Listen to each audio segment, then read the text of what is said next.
আসসালামু আলাইকুম সবকে ঈদ মুবাৰক আৰু লগতে ঈদ কৰি আহিলোঁ আৰু মোৰ ল'ৰাটো যে হুজাই মাদ্ৰাসাত পঢ়িব গৈছিল 2 মাহ আগতে এয়া মোৰ ল'ৰাটো আহিছে আজি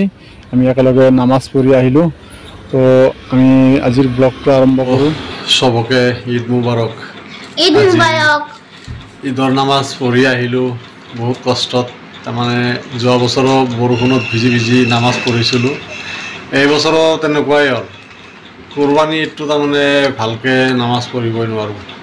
এই আৰু দুখ মনত তো যিয়ে নহওক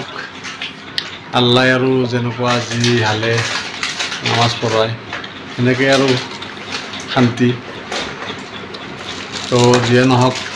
নামাজটো পঢ়ি আহিলোঁ আহক সি মাদ্ৰাসাত থাকি ইয়াৰ লাইফ হিষ্টৰী এখন লিখিছে এটা ডায়েৰীত তো সেই ডায়েৰীৰ হিষ্টৰীখিনি আপোনালোকক শুনাও আহক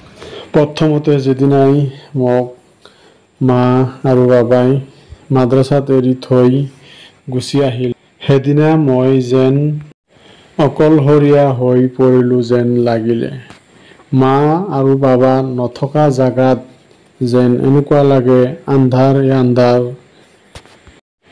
দিনটোতো মোৰ যেনে তেনে যায় পঢ়ি শুনি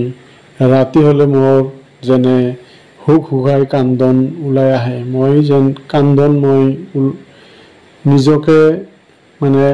কান্দন মই ৰাখিবই নোৱাৰোঁ আৰু মোৰ মা আৰু বাবাৰ কথা মনত পৰে মই মোৰ লাইফত কিন্তু মই ভাবা নাছিলোঁ যে মোক ইমান দূৰলৈ পঠাব পঢ়াৰ কাৰণে মই সপোনতো ভাবা নাছিলোঁ